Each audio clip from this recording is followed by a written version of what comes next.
seul.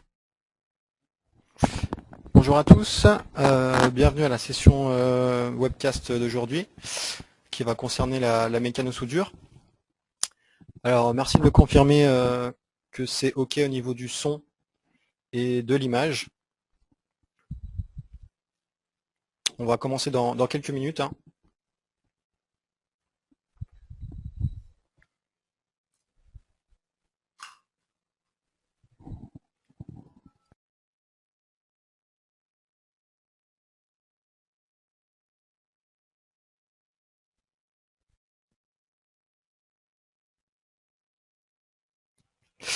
Ok, ben on va donc commencer le webcast d'aujourd'hui.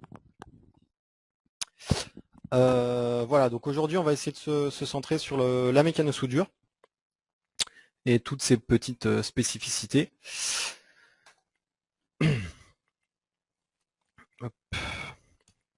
Donc je me présente, donc je suis Abel Gonzalez, je travaille actuellement chez Avenao au support technique. Voilà, donc vous avez peut-être eu l'occasion de m'avoir au téléphone pour des petits soucis ou des conseils sur SolidWorks. Donc l'agenda d'aujourd'hui, on va faire une rapide définition de qu'est-ce que la mécano-soudure. Après, on verra un petit peu quelle est la philosophie en fait de cette fonctionnalité en fait sur SolidWorks. On verra également la création d'un profil de mécano-soudure. Voilà, on verra que c'est assez simple. Il faut juste voilà, connaître deux, trois petites astuces pour que ça fonctionne. Finalement, on essaiera de décrire quelques fonctionnalités de la construction soudée. Donc on verra par exemple des soudures, la création de goussets, la création d'embouts, comment recouper plusieurs profils entre eux. Voilà. Et finalement, on fera une mise en plan en construction soudée. Voilà, et puis on essaiera de détailler quelques spécificités, notamment l'équivalent en fait d'une nomenclature pour les assemblages, qui ici s'appellera une liste de pièces soudées. Voilà, puis deux trois petites fonctionnalités afin d'orienter différemment des profils, sélectionner un corps de mécano-soudure individuellement, etc., etc. Et finalement l'habituelle session de questions à la fin. Voilà, alors n'hésitez pas à poser des questions au cours de la formation, hein. On essaiera de les répondre à la fin. Donc, définition de la mécano-soudure. Donc, par définition, une construction soudée, ça va être un objet constitué de plusieurs pièces soudées ensemble. Donc, dans SolidWorks, on va parler en fait de pièces de mécano-soudure constituées de différents corps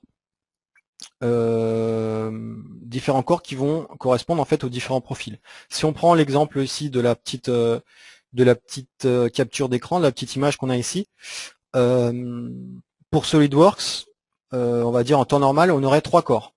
Ici, un profil vertical taillé en biseau, un profil horizontal taillé également en biseau au niveau de la jonction, et un gousset. Alors après, la soudure, on verra qu'il y a deux modes de soudure, l'un qui va convertir en fait, qui va générer des corps, l'autre pas. Mais ici, on peut dire que dans l'ensemble, il y a trois corps de mécano-soudure. Donc j'insiste sur le fait que en mécano-soudure, on va travailler sur un fichier pièce en fait. Voilà, contrairement à dans un assemblage où en fait on va venir imbriquer des éléments entre eux. Ici, on va vraiment créer les éléments les uns autour des autres, sans notion en fait de déplacement ou de contrainte, comme on pourrait l'avoir dans les assemblages. Voilà pour la définition. Alors, type d'application. Dans quel cas en fait le module de mécano-soudure va être utile sur SolidWorks? En fait, dans de nombreux cas, en fait, dans l'industrie, on va cacher ça. En fait, dès qu'on va utiliser des profils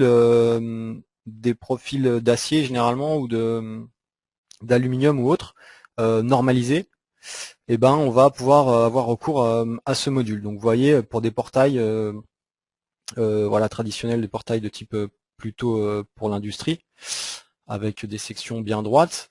Ça peut être des abribus, une main courante avec un profil rond, les fameuses barrières en fait, hein. Donc c'est un tube rond tout simplement, hein. Ou encore voilà un caddie, un chariot, etc. Donc le champ en fait d'application est assez vaste au niveau des mécanosoudures. Et ben, surtout, ça va nous permettre de créer en fait assez rapidement des éléments avec pas mal de corps et bien évidemment de récupérer en fait dans une nomenclature le nombre d'éléments ainsi que leur longueur. Voilà, donc ça va constituer ce qu'on appelle communément une liste de débit. Donc ça va être assez pratique pour directement envoyer ça à l'atelier ou à notre sous-traitant pour bah, faire la commande de X barres de tel diamètre, voilà, découpées chacune à telle longueur.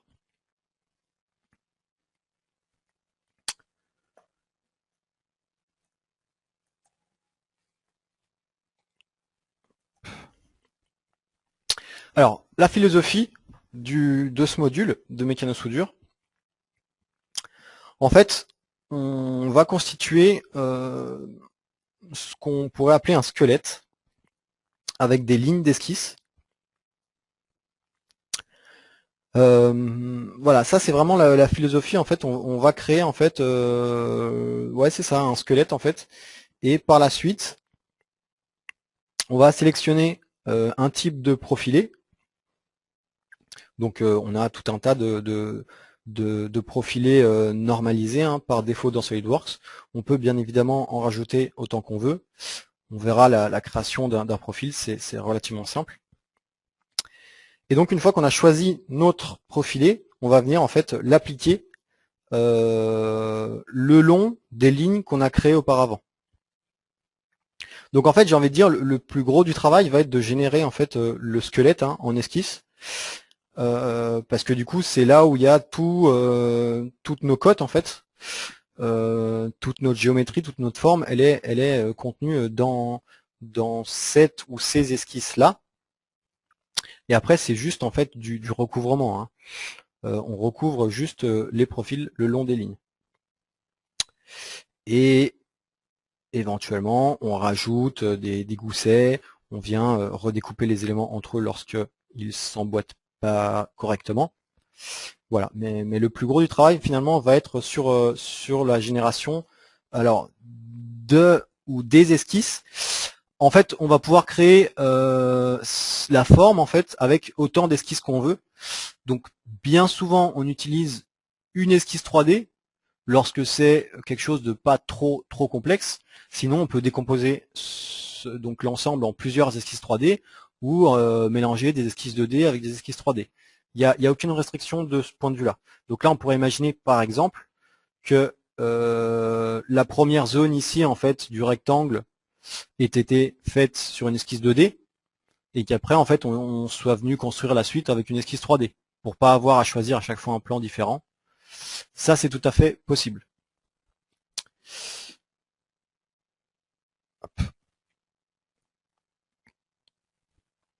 Donc si on fait une brève description des outils utilisés sur SolidWorks en construction soudée.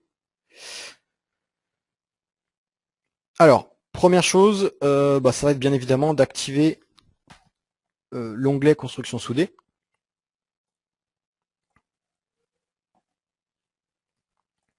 Donc je vous remonte juste rapidement comment ça se présente. Donc on va d'abord ouvrir un document vierge.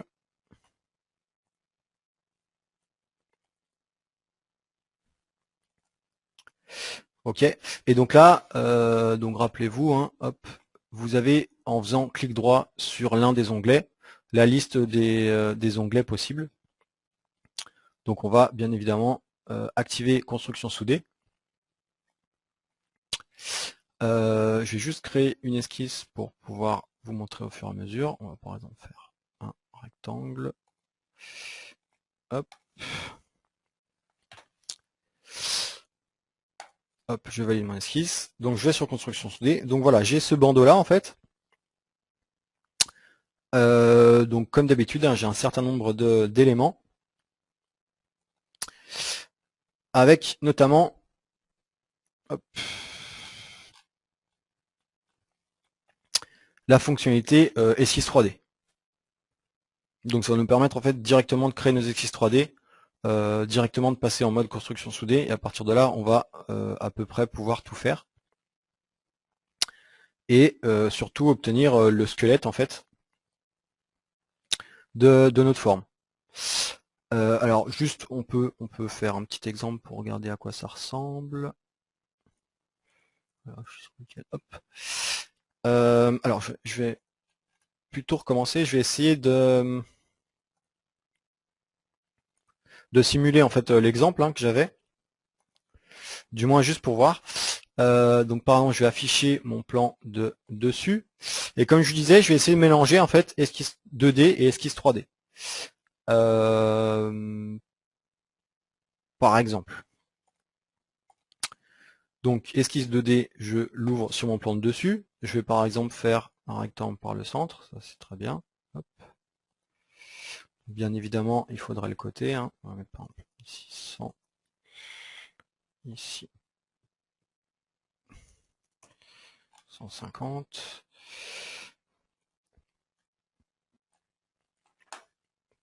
Voilà, donc là j'ai un bout d'esquisse, enfin j'ai une esquisse 2D, et là rien ne m'empêche de faire une nouvelle esquisse 3D. Donc je l'ai sélectionné ici, mais j'aurais pu le sélectionner ici, ça revient exactement au même. Je sélectionne mon outil-ligne, et bah, du coup ça va me permettre par exemple de générer ici mes verticales aux quatre coins de mon rectangle. Alors là il l'a pas prise. Hop. Donc si vous voulez éviter de faire échappe, vous tracez, donc premier clic, deuxième clic, et là pour arrêter de tracer des lignes, vous faites un double clic, et vous pouvez repartir sur un nouveau point. Ici, donc j'égaliserai mes 4 traits de manière à ce qu'ils aient la même longueur. Et bien sûr, je devrais les coter.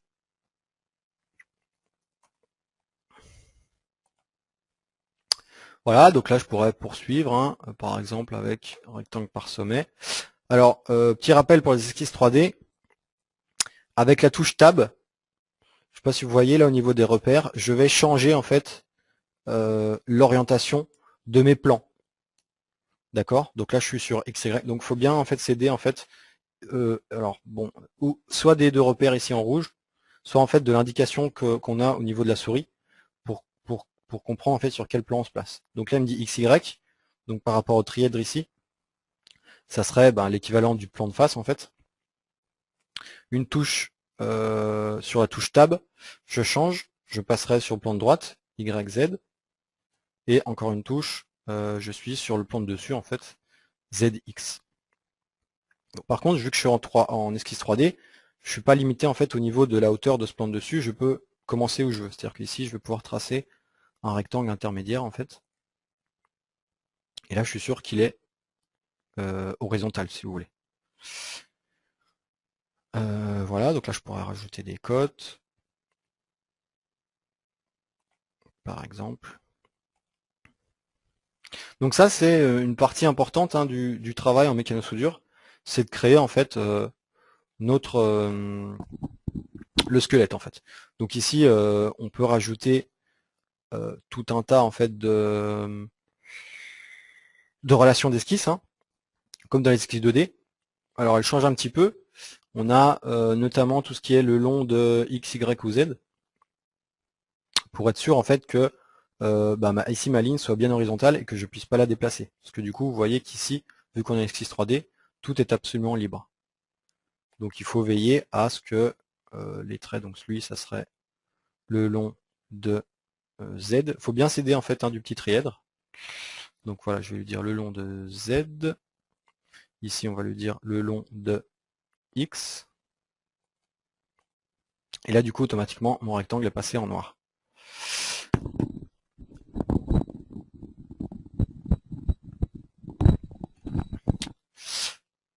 Donc voilà l'idée un petit peu hein, de la construction du squelette.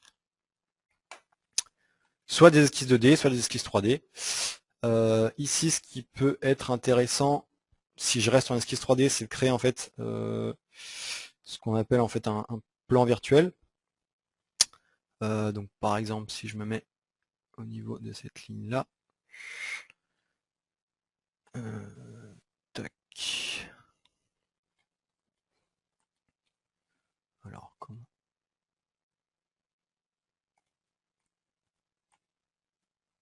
Non, on va plutôt rentrer un angle.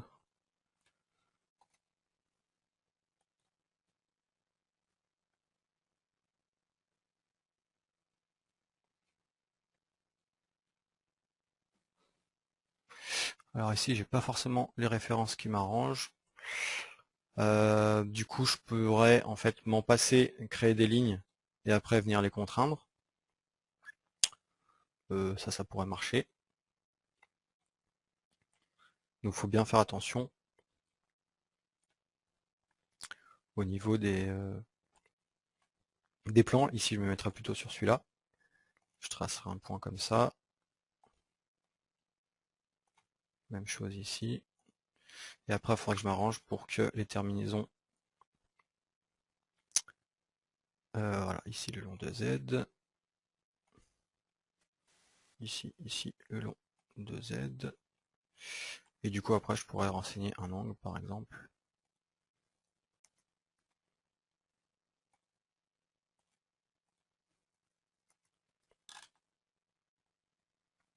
Par exemple. Ça serait une façon de faire. Je l'aurais pu également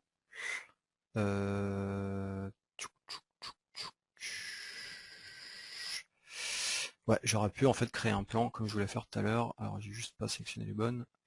Ici, si je prends ça et je prends ça, je vais pouvoir lui indiquer un angle inversé. Hop. Et du coup, ce plan que j'ai créé, en fait, je peux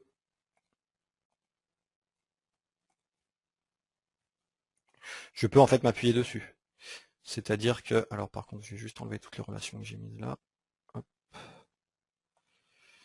Par exemple, cette ligne qui est absolument libre, en fait, je peux lui dire, en fait, en la sélectionnant, elle et le plan, que ma ligne se positionne sur le plan. Donc c'est pas suffisant, évidemment. Mais du coup, là, je sais que j'ai bien mes 45 degrés. Et après, hop, j'ai juste à contraindre l'extrémité, en fait, le long de Z. Alors ici, il veut pas le prendre. Alors, en esquisse 3D aussi, il faut être un petit peu rigoureux. On se retrouve facilement, en fait, avec des surcontraintes. Donc là, idéalement, je vais essayer de me rapprocher, en fait, pour, en fait, l'aider à ce qu'il trouve la condition géométrique. Ouais, il en veut toujours pas. Ça peut être assez délicat, hein. Je vous le cache pas. Ok, bon, ici j'avais trouvé une autre parade. Donc on va pas trop insister. Hop. Là actuellement ce plan ne sert à rien. Hop. Tac. On doit pouvoir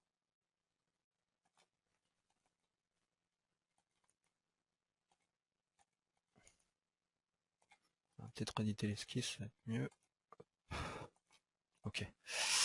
Voilà, donc voilà pour un petit peu toute la partie esquisse 3D. N'hésitez pas si vous avez des questions.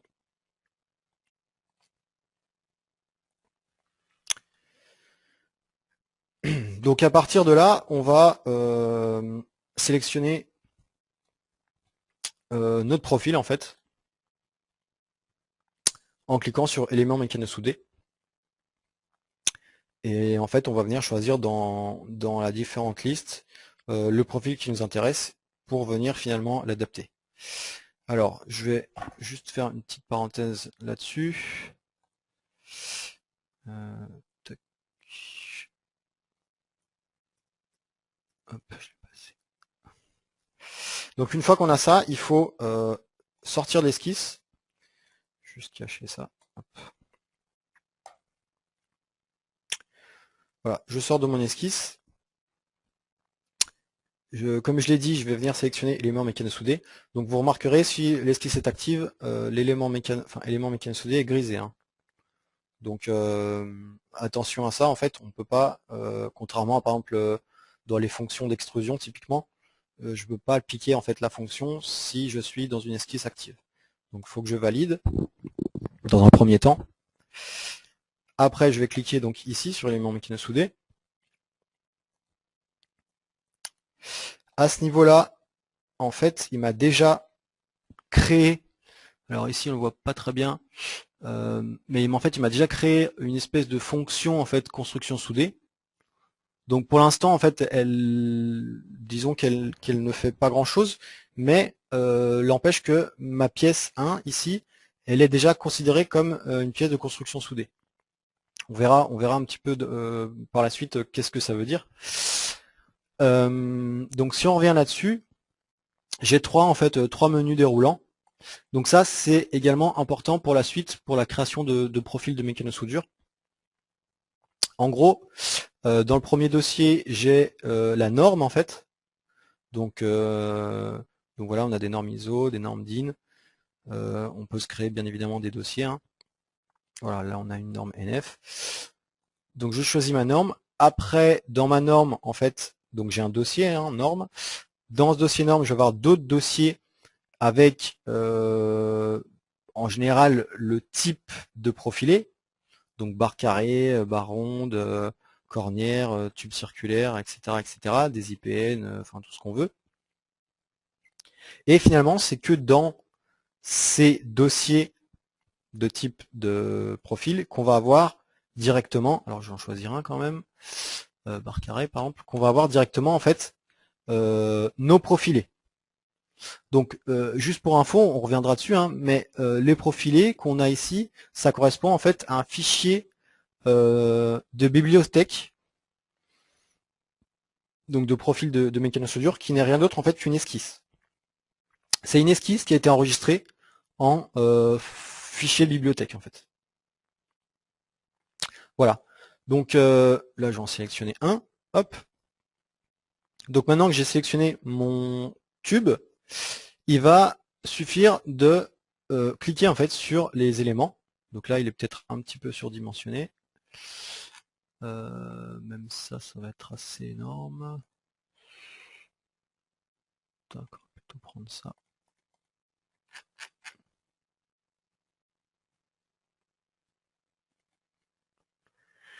Bon, ça reste grand, mais c'est déjà mieux. Ok. Donc après, il suffit de sélectionner les éléments les uns derrière les autres, en fait. Alors, on essaiera aussi de voir qu'il y a une certaine logique, en fait, au niveau des sélections. Je ne peux pas sélectionner comme ça tout et n'importe quoi, en fait. Alors, ici, il me l'a pris. En gros, il faut savoir que vous avez ici, en fait, un mode de sélection qui est par groupe. Donc en gros, qu'est-ce qui définit un groupe? Bah, ça va par exemple être défini par des traits, enfin des trajectoires consécutives. Donc en l'occurrence, là, si je voilà, là j'ai 4 traits consécutifs en fait qui se suivent, donc il m'a généré un groupe. Par contre, si je vais sélectionner un autre trait, bah du coup, il en veut pas. Il en veut pas parce que bah, du coup le cinquième trait que j'essaie de sélectionner n'est pas consécutif aux autres. Bah, d'ailleurs, ça serait difficile vu que j'ai une forme fermée. Donc là, pour continuer en fait à créer mes profilés, il faudrait que je génère ici un nouveau groupe. Et à partir de là, je peux refaire la même chose. Donc là, si je prends les 4 d'en dessous, je vais avoir également 4 traits consécutifs. Voilà. Et donc je vais de nouveau créer un nouveau groupe. Et qu'est-ce qui peut définir aussi un groupe en plus de traits consécutifs? C'est des traits parallèles. Donc là, en toute logique, si je sélectionne mes 4 traits verticaux, je vais pouvoir les sélectionner les uns derrière les autres parce que ces lignes sont toutes parallèles entre elles. Si j'essaye de continuer ici, du coup, il n'en veut pas, parce que cette ligne n'est pas parallèle aux 4 autres. Donc il faudra que je crée nouvellement un dernier groupe pour ces deux traits-là, qui eux sont bien parallèles, donc il va bien me laisser le faire. Donc vous voyez, là pour générer cette forme-là, j'ai dû créer 4 groupes en fait. Voilà, donc si on résume, en fait, il y a les deux espèces de rectangles, hein, qui sont des traits consécutifs, 4 traits consécutifs. Donc ça fait un groupe. Après pour le deuxième, ça fait un deuxième. Donc j'en suis à 2. 3 pour les 4 pieds verticaux. Et finalement 4 pour les deux ici, les deux renforts, les deux traverses obliques. Voilà, hop, je valide. Et j'ai ma structure. Alors je vais juste redimensionner un petit peu tout ça, parce que c'est vrai que c'est un petit peu petit. Par exemple, mettre 1500. 1000. Donc automatiquement, hop.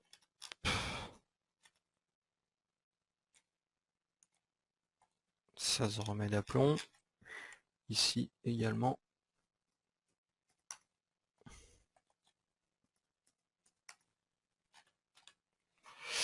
Voilà. Alors l'avantage également de faire tout dans une même fonction, là si je l'édite, c'est que du coup les éléments vont s'ajuster automatiquement entre eux.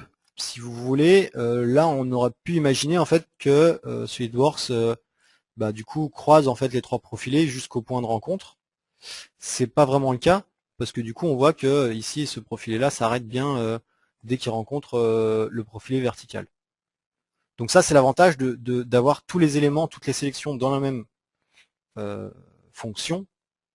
Ça va être en fait l'ajustement semi-automatique. Voilà.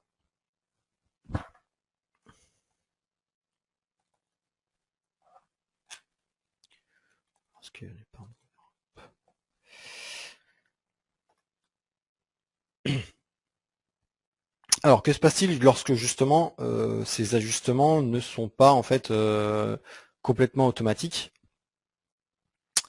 Et ben justement, on va avoir des outils, donc notamment la fonction ajuster prolonger, qui va nous permettre en fait de ajuster un profil par rapport à d'autres profils. Donc soit en utilisant des faces, soit en utilisant carrément les corps entre eux, de manière à ce qu'ils s'ajustent dès que l'un rencontre l'autre. Donc ça, on va le détailler par la suite. On a également tout ce qui est en fait embout. Donc en fait, on va pouvoir boucher très facilement des profilés en spécifiant voilà l'épaisseur, la position de l'embout en fait, est-ce qu'il va rentrer à l'intérieur en fait du profilé, c'est-à-dire redécouper le profilé en fait de manière à ce que en fait les cotes qu'on a rentrées, ça soit en comprenant l'embout. Également, on va avoir un ratio d'épaisseur en fait. Est-ce qu'on veut que ici on soit bien que les deux faces ici soient coplanaires en fait, tangentes, ou est-ce qu'on veut qu'il y ait un décalage, etc. Et on a également la possibilité de chanfreiner les coins. Voilà, ça aussi on aura l'occasion de le détailler lorsqu'on fera un exemple final. Donc là j'ai déjà commencé à faire quasiment toute l'esquisse, hein, mais on verra en détail un petit peu tout ce qui est, toutes ces petites fonctionnalités. Et finalement, dans la même idée, on a la création de goussets. Donc assez facile, hein, en fait, plutôt que de trouver un plan pour dessiner la forme, en fait avec la fonction on va directement sélectionner les deux faces sur lesquelles va venir s'appuyer le gousset. On va rentrer les données en fait dimensionnelles du gousset, sa position, et en fait on va le créer très facilement. Finalement on verra un petit peu tout ce qui est cordon de soudure. Voilà, comment les appliquer, les différentes options qu'on a. Et donc comme je vous le disais, tout ce qui est liste de débit. Donc en fait, ça va surtout être utile donc pour la mise en plan au niveau de la liste de pièces soudées, pour avoir notamment la longueur des profilés.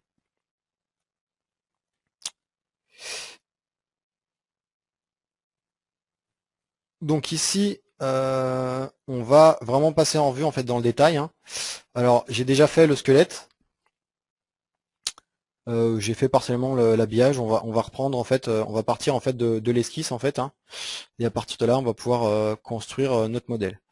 Donc d'abord, on va créer. Alors,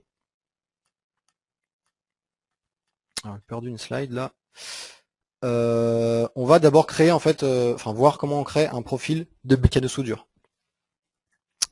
Alors plusieurs choses à voir dans un premier temps. Juste là, ok. Tac. Donc j'ai déjà fermé ça. Donc la première chose qu'il faut regarder, c'est au niveau des emplacements de fichiers. Donc si vous allez dans outils options, directement ici dans les options du système, emplacement de fichiers, on a une rubrique profil de la construction soudée, où en fait on va spécifier donc un chemin. Donc bien évidemment il y a un chemin par défaut. Moi je me suis créé en fait mon propre dossier qui est ici. Et c'est ce que je vous conseille de faire hein, d'ailleurs pour tout ce qui est document personnalisé, de se créer un fichier qu'on va mettre sur le bureau ou en local. Alors donc si juste on regarde à quoi il ressemble ce fichier, hop, il est ici.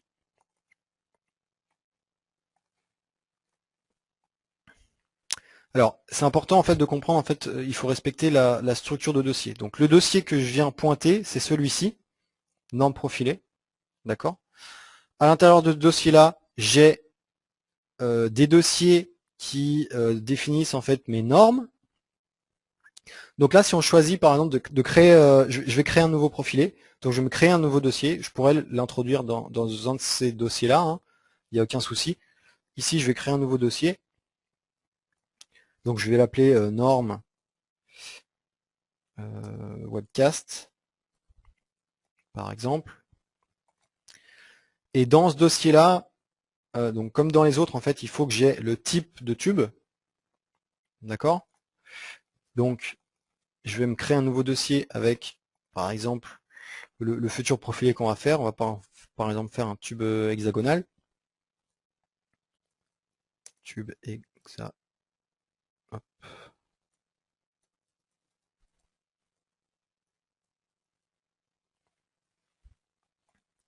Et ce n'est qu'à l'intérieur de ce dossier-là que je viendrai enregistrer mon profil de mécano-soudure. Ok. Donc important de respecter en fait la structure en fait. C'est-à-dire que je viens pointer sur un dossier qui s'appelle norme profilée, dans lequel il y a un dossier qui vient définir la norme, dans lequel il y a un dossier avec le type de tube, et ce n'est qu'à l'intérieur de ce dossier-là que je vais venir enregistrer mon fichier. Donc on va mettre ça en œuvre. Là, si je crée un nouveau profilé, donc je fais fichier nouveau, nouvelle pièce. Je vais ouvrir une esquisse sur le plan de face, par exemple. Hop. Donc par exemple, 200 par exemple. Hop, ici on va aller dire de se mettre horizontal. Et je vais créer un décalage d'identité de 1,5 par exemple. Voilà, je valide. Voilà, donc voilà mon profilé. Alors, ce qui peut être ainsi intéressant de faire sur les profilés, c'est d'insérer des points. Ces points, en fait, vont nous permettre de changer la trajectoire de passage du profilé par rapport aux lignes. Par défaut, en fait, le profilé va passer, en fait, va venir se placer, en fait, comment dire, par rapport aux lignes en fait qu'on a tracées, il va se placer au milieu en fait de la ligne. Or, je peux changer cette position-là, d'où l'intérêt de venir placer des points en fait, pour lui dire en fait que je veux que mes lignes de trajectoire, plutôt que de passer par le centre de mon hexagone, elles passent par tel ou tel point. Voilà, donc ça c'est plutôt intéressant de le faire lors de la création.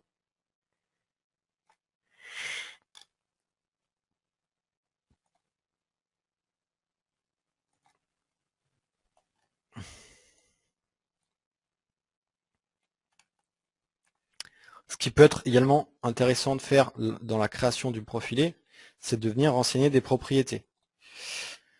Alors, donc ici dans mon modèle, en fait, j'avais déjà une propriété de poids, j'avais déjà une propriété de matériaux. Donc c'est parce que en fait, ces propriétés-là étaient enregistrées dans mon modèle de pièces, en fait. Je pourrais rajouter par exemple une propriété description. Voilà, de toute façon, c'est une propriété que je devrais renseigner à la main. Mais du coup, c'est utile de le faire directement dans la création des profilés pour pas avoir à le faire en fait par la suite. Voilà. Et donc la dernière chose très importante à faire, c'est donc je peux valider ici, sélectionner mon esquisse. Donc là c'est le cas, elle est en bleu. Donc là je la désélectionne. Sélectionner mon esquisse et venir faire fichier, enregistrer sous, changer le type de document en libfeedpart. Donc l'extension c'est SLD LFP. Alors je vais bien sûr la mettre à l'emplacement prévu. Donc hop, c'était sur mon bureau. Cast, norme profilée. Ici je dois avoir norme webcast, tube hexagonal, et ce n'est qu'à l'intérieur de tube hexagonal que je viens rentrer ici le nom de mon tube.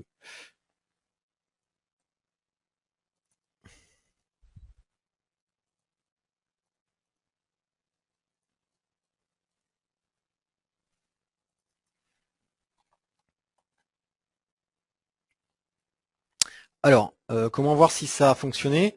Ici en fait.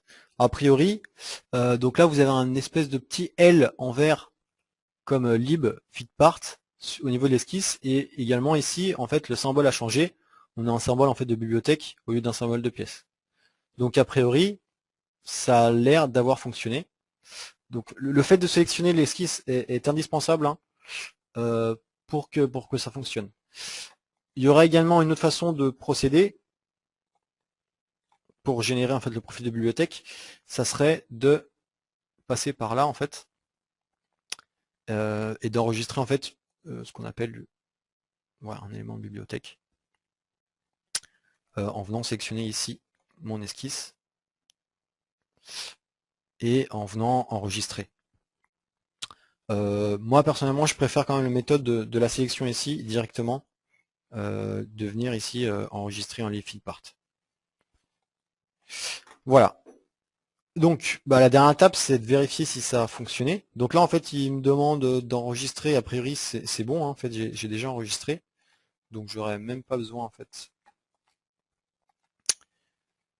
Tac. Donc là si je fais un test, je vais tracer des lignes consécutives tant qu'à faire. Je valide mon esquisse, je vais dans construction soudée, élément mécano soudé. Alors là j'ai pris le premier qui venait, donc c'est pas celui-là. Norme webcast, tube hexagonal, et là j'ai bien mon esquisse en fait qui apparaît. Hop. Et automatiquement on voit que le profilé vient s'adapter à ma trajectoire. Donc a priori, ici ça a fonctionné. Alors, petite spécificité sur ce que je vous disais en fait, la position du profilé. Alors ici, ça devrait marcher. C'est en fait avec le bouton ici positionner le profil. Il me fait un zoom en fait sur l'esquisse de départ et je peux venir sélectionner un point différent. Et vous voyez que toute la trajectoire en fait, la trajectoire ne se déplace pas, mais c'est le profil en fait qui se déplace par rapport à cette trajectoire là. Donc si je veux le redéplacer, il faut à chaque fois revenir cliquer ici et venir sélectionner un autre point. Donc ça peut être assez pratique, hein. Voilà, donc juste si je valide pour voir l'aperçu. J'ai bien un tube creux. Voilà. Donc vous voyez, la création est relativement simple. On peut vraiment se constituer une bibliothèque assez rapidement, hein, petit à petit, en fonction de nos besoins. S'il n'y a pas en fait les profilés qu'on veut directement ici. C'est vrai qu'il n'y a pas forcément toutes les tailles, hein, par défaut. Voilà, on peut se créer rapidement une bibliothèque. Hop.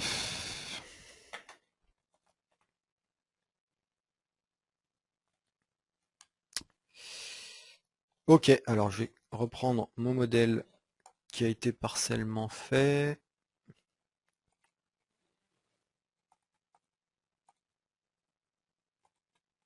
Ok.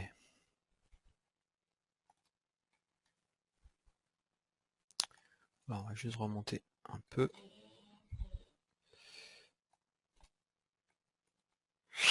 Ok, donc là, si on s'intéresse en fait à la fonction en bout. Donc pour l'instant, j'ai juste créé en fait mes profilés par rapport à mon esquisse, hein. Il y a absolument rien d'autre à ce niveau-là. Je vais afficher mon esquisse. On ne voit pas. Tac. Voilà, mon esquisse sur lesquels viennent s'appuyer mes profilés. Et donc la prochaine étape, c'est de créer des embouts en fait au niveau des pieds. Donc vous allez voir, c'est relativement simple. Ici, on a la fonction embout. Ici, il me demande des faces. Donc je vais sélectionner en fait la face inférieure des pieds. Donc je sélectionne les 4, hein, tant qu'à faire.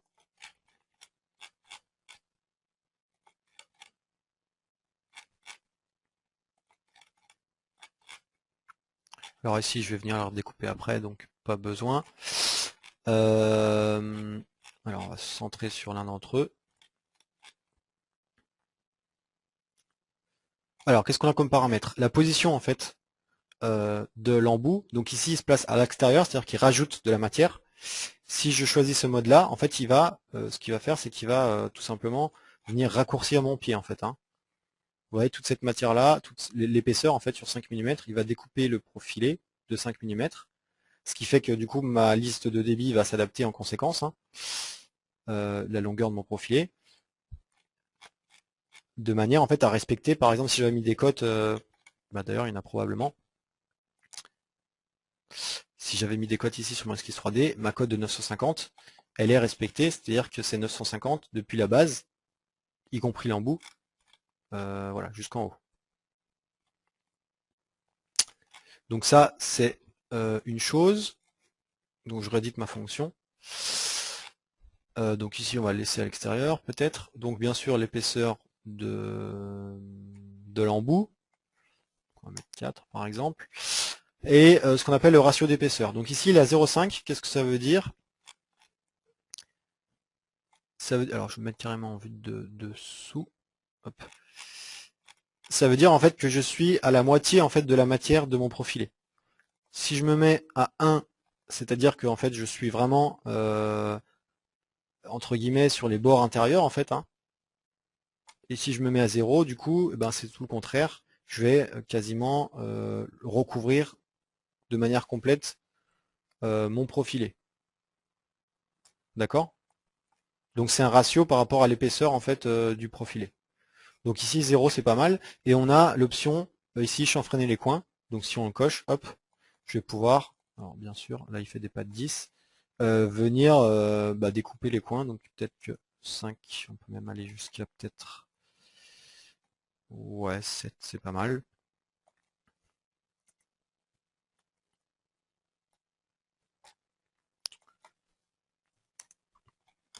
Voilà, on va pouvoir venir chanfreiner les coins. Donc bien évidemment, vu que j'ai fait la fonction, j'ai vu que j'ai sélectionné les 4 faces, il le fait pour les 4 pieds, hein. Voilà, donc là il n'y a plus qu'à valider. Et hop, il m'a fait mes embouts. Tac, tac,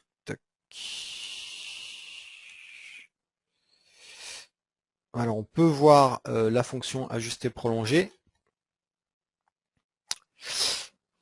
Hop. Donc ici, vous voyez qu'il y a donc une ligne d'esquisse. Je vais venir appliquer un profilé dessus. Alors par contre, je vais essayer de reprendre le même qui a été pris.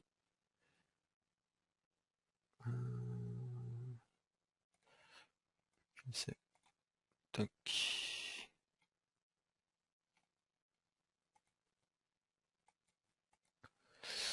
Ça va être un tube carré.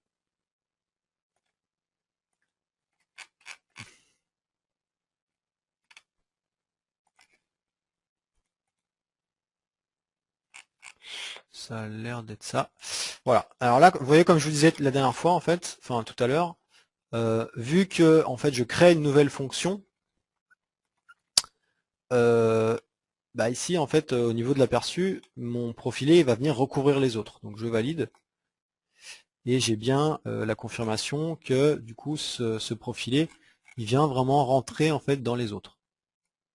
Du fait notamment que j'ai créé une nouvelle fonction. Et du coup en fait il voit pas vraiment les autres. Donc c'est pas grave, j'ai pour ça la fonction ajuster prolonger ici. Alors j'ai plusieurs modes ici. Pour l'instant on va rester ici en brut. Je sélectionne mes corps à ajuster, donc corps à ajuster, corps à découper, hein. Donc ça va être celui-là qui va venir s'ajuster aux autres. Et ici, soit je sélectionne des faces, soit des corps. Donc par exemple les faces, bah, en fait je pourrais sélectionner cette face-ci, celle-ci, celle-là, celle-là. Donc ça serait, ça marcherait, hein. Il viendrait s'arrêter en fait là. On peut essayer de valider. Hop. Alors est-ce qu'il me l'a fait là? Je sais pas ce qu'il m'a fait. Alors c'est peut-être pas suffisant en fait parce que visiblement il dépasse. Et sinon on a en fait ajusté par rapport à des corps. Donc c'est encore ce qu'il y a de plus fiable, hein, parce que du coup hop, on lui dit qu'il vienne s'ajuster par rapport au corps qu'il vient rencontrer. Hop, là, on va essayer de valider. Alors là, il me dit que ça va pas.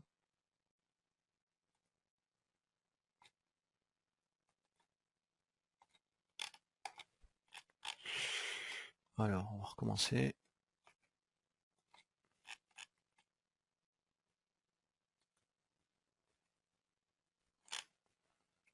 Hop. Corps ajusté, c'est lui.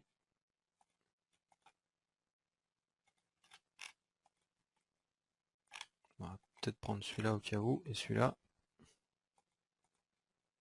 Voilà, donc là il me l'a pris. Il lui manquait... Bon, a priori non même. Voilà, donc là on voit qu'il m'a bien découpé, bien comme il faut, ce profilé-là, de manière à s'adapter en fait au reste en fait.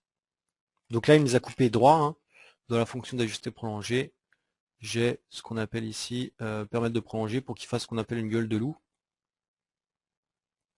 Donc là, voilà, si vous regardez l'aperçu, on voit bien la différence, hein.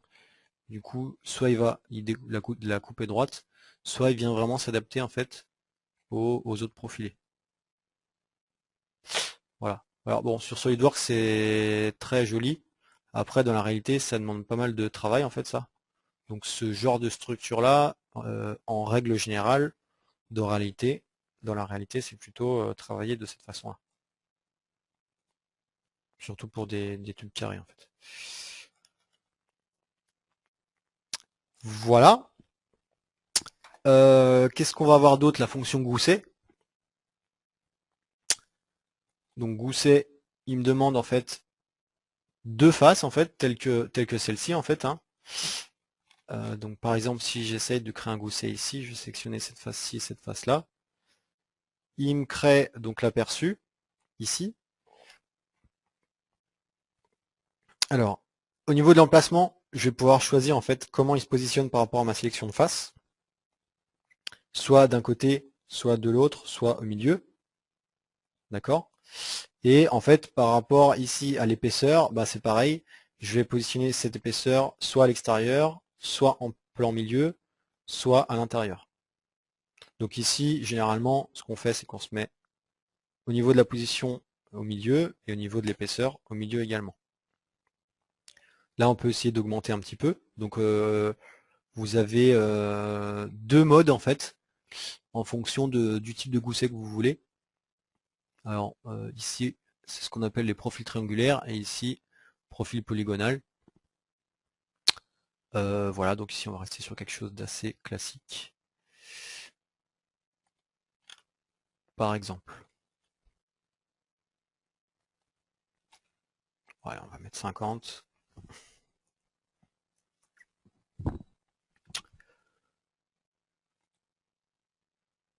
Voilà. Il n'y a pas grand chose de plus à ce niveau-là. Hop. Et il nous a créé notre gousset.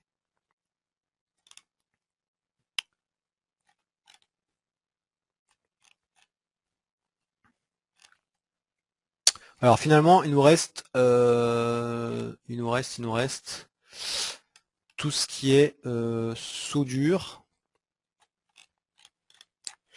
Alors il y a deux types de soudure. Alors là, je vais juste essayer de descendre. Ça ne sert à rien.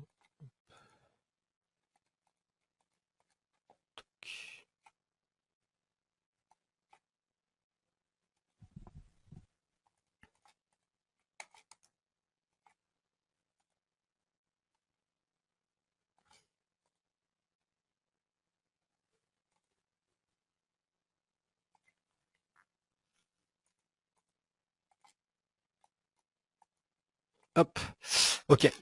Donc par exemple, alors je vais juste d'ailleurs, donc en fait ici on a cordon de soudure. Il faut savoir que au niveau ici de insertion construction soudée, vous avez cordon de soudure d'angle. Donc je vais juste me les rajouter pour que ça soit plus pratique. Commande.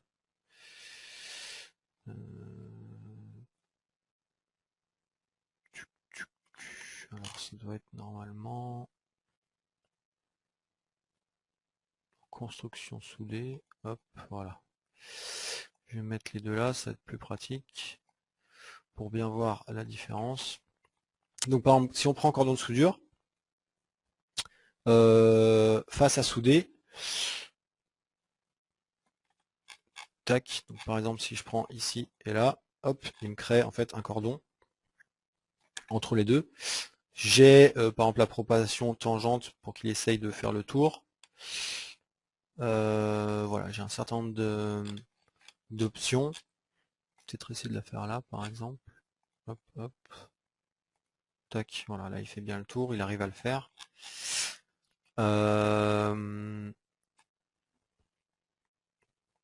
Donc dans le cas du gousset par exemple, on pourrait voir les deux côtés par exemple.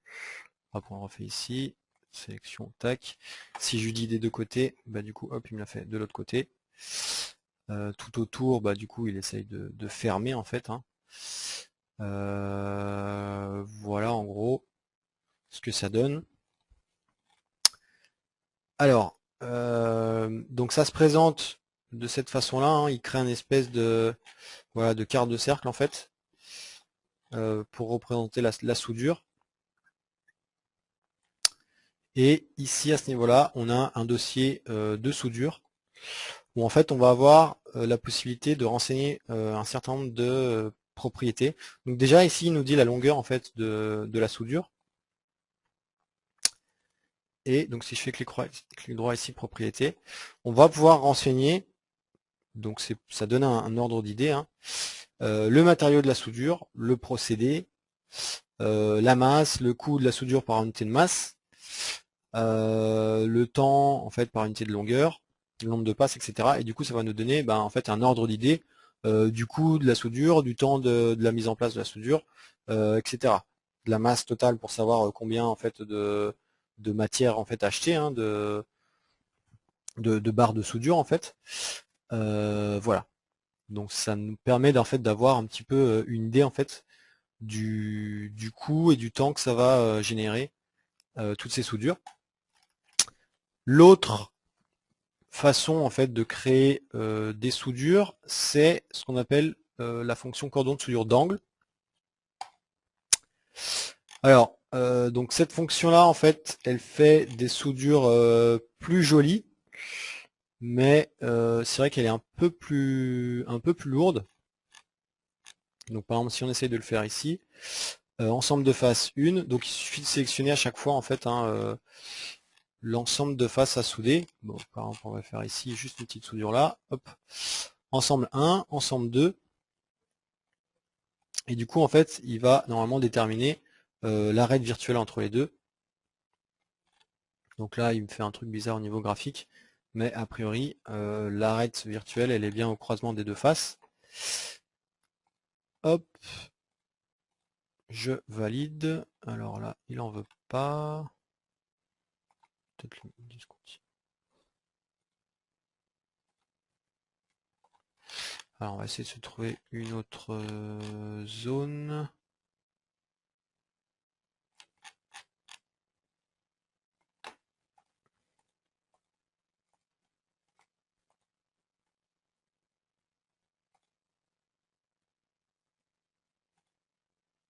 Donc là c'est pareil.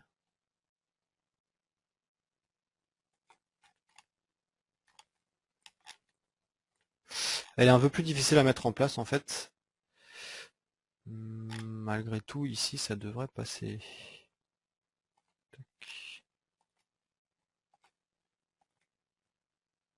Voilà, là il veut bien le faire. Ok. Donc bon là c'est pas très représentatif parce que du coup c'est assez court. On voit en fait que la soudure au niveau de l'aspect c'est un petit peu plus réaliste. Aussi bien par la géométrie que par la texture qui est appliquée. Par contre, ça va rien me rajouter à ce niveau-là en fait. Et ce que si ça va me rajouter, c'est un corps volumique en plus. Donc de ce point de vue-là, ça va alourdir le modèle pour pas grand-chose en fait. Voilà, donc si vous voulez, le cordon de soudure d'angle, ça fait des jolies soudures visuellement, mais à part ça, ça porte pas grand-chose. L'autre, ça fait des soudures un petit peu moins jolies, mais du coup, ça n'alourdit pas le modèle. Et du coup, on a les propriétés, en fait, un dossier soudure qui vient se rajouter, et on a tout un tas de propriétés qu'on peut venir renseigner. Donc voilà, c'est les deux types de soudure qu'on a sur SolidWorks à l'heure actuelle. Ok, donc maintenant qu'on a fait à peu près le tour, si on essaye donc de créer une liste de pièces soudées, donc en fait, juste pour info, ici en fait on retrouve euh, la liste de pièces soudées de notre pièce. Donc en fait, il nous a regroupé en fait les éléments en fonction. Alors pour l'instant en fonction justement de si c'est des corps en fait générés avec la fonction élément mécano-soudé, ou si c'est des corps qui ont été générés avec voilà gousset, cordon de soudure du coup, embout, etc. Alors ce qu'il est intéressant de faire ici, avant de passer à la mise en plan, c'est de faire clic droit sur liste de pièces soudées, mettre à jour. Mettre à jour, en fait, ça va nous regrouper les éléments qui sont identiques. À savoir, par exemple, les 4 pieds ici, plutôt que d'avoir hop, à chaque fois un pied, et ben en fait, il va nous. Donc là, on voit qu'il y a un certain nombre de choses qui sont déjà regroupées, hein, mais pas forcément tout. Donc le fait de faire clic droit, mettre à jour. Je ne sais pas s'il l'a pris. Ok. Là, il est censé en fait nous avoir regroupé les éléments identiques. Donc pour que ça marche, il faut qu'ils soient identiques. Donc là, du coup, il m'a pas regroupé les 4 pieds parce que ceux-là sont taillés en biseau et pas les deux autres, hein. Ou du moins pas selon la même orientation. Donc celui-là aussi, il est taillé différemment par rapport à celui-là. Celui-là est coupé à plat, celui-là est taillé en biseau.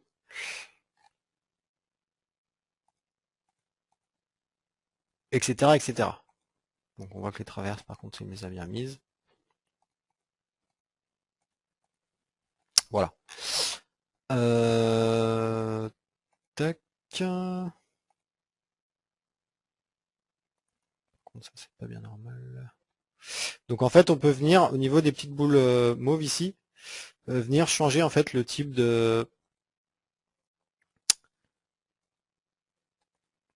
en fait de découpe hein, qu'on a en jouant sur les différentes possibilités en fait au niveau de l'ordre d'ajustement. Alors ici je pense que voilà, normalement ce qu'on veut c'est que ça soit en biseau au-dessus et à plat en dessous. Voilà. Hop. Je valide. Je fais un petit coup de mettre à jour. Et donc normalement il a dû me regrouper. Hop, voilà, les deux barres verticales maintenant sont regroupées car elles sont identiques.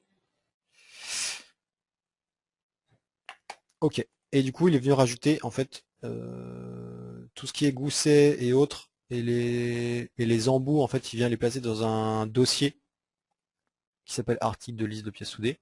Et le cordon de soudure, les corps de cordon de soudure viennent s'ajouter ici à la suite en fait. Ok, donc une fois qu'on a ça, on peut faire notre mise en plan. Donc là il en existe déjà une, on va l'ouvrir.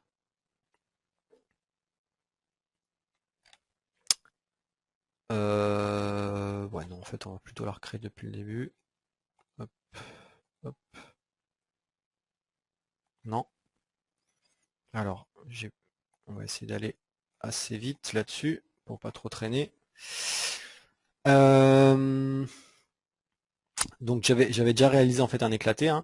Si j'insère ici ma vue ISO, je vais pouvoir par exemple me mettre ici en couleur. Et je vais pouvoir surtout hop, faire insertion, table, liste de pièces soudées. Donc vous y avez également accès dans annotation, table ici, liste de pièces soudées. Donc c'est comme une nomenclature, hein. Il me demande la vue normalement, là elle était déjà sélectionnée, donc j'ai juste à valider, hop. Et du coup, voilà, j'ai mes tubes.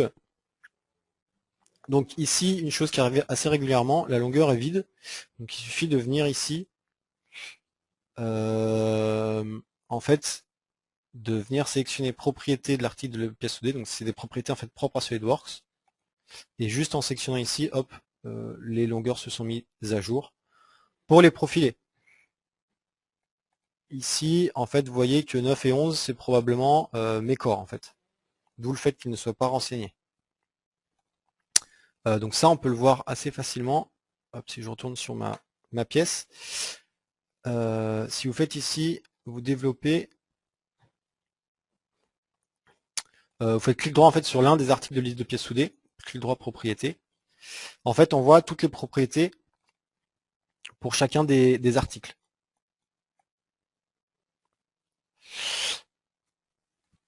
Donc on a dans la description, en fait, la description du profilé. On a la longueur en fait qui correspond à la longueur du profilé pour chaque article. Et donc vous voyez, hop, ici typiquement c'est mon gousset. Donc mon gousset n'a pas de propriété description, donc je pourrais créer une propriété description pour mon gousset. Hop, ça c'est du profilé aussi. Ça c'est mes embouts. Donc là pareil, je pourrais mettre description, embout, de temps par temps. Hein. Voilà, pour les autres éléments, c'est pas nécessaire. Alors voilà, mais par contre, vous voyez que dans l'élément dans le profil, en fait, il y a bien une propriété de description, d'où l'intérêt en fait de renseigner cette propriété lorsqu'on crée un profilé nous en fait. Hein. Voilà, donc là, si je valide, on peut mettre à jour un petit coup, on va basculer sur hop, notre feuille. Tac, on voit que la description c'est bien mise à jour à ce niveau-là. Ok. Donc là, il faudra juste taper longueur parce qu'on l'a perdu. Ok. Alors forcément, on n'a pas de longueur hein, pour ce genre d'élément. Voilà, donc là je suis allé un petit peu plus vite. On peut insérer une vue éclatée et faire typiquement. Alors là j'ai mon esquisse qui est affichée. Est-ce que je peux la cacher ici? Oui. C'est pareil. Hop, hop, hop. Voilà. Et là, je pourrais juste faire un petit bullage automatique de manière à ce que mes bulles correspondent à ma nomenclature, pour qu'on y voit un petit peu plus clair.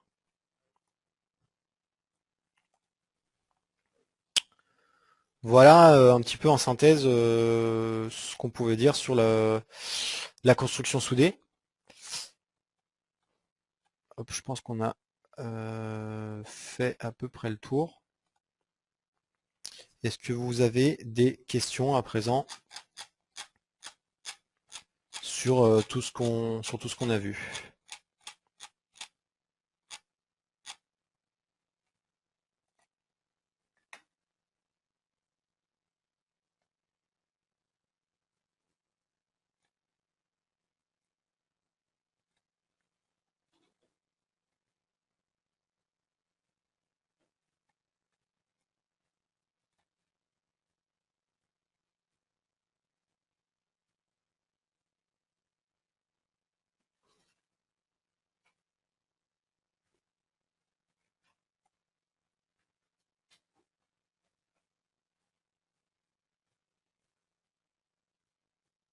Ok, bah ça a l'air d'être à peu près bon. Il y avait des questions au début, mais du coup j'ai l'impression que là se sont résolues au fur et à mesure. N'hésitez pas à reposer une question, mais pour moi ça a l'air assez clair.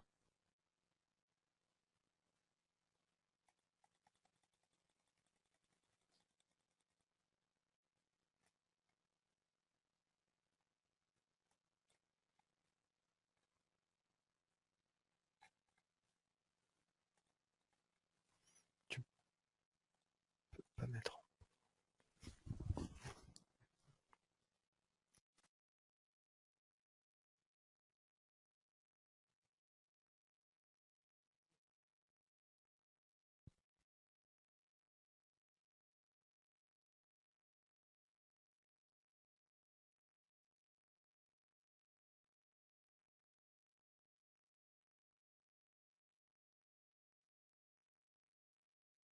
Ok, bah ça a l'air d'être assez clair pour tout le monde. Je vais donc vous souhaiter un bon appétit.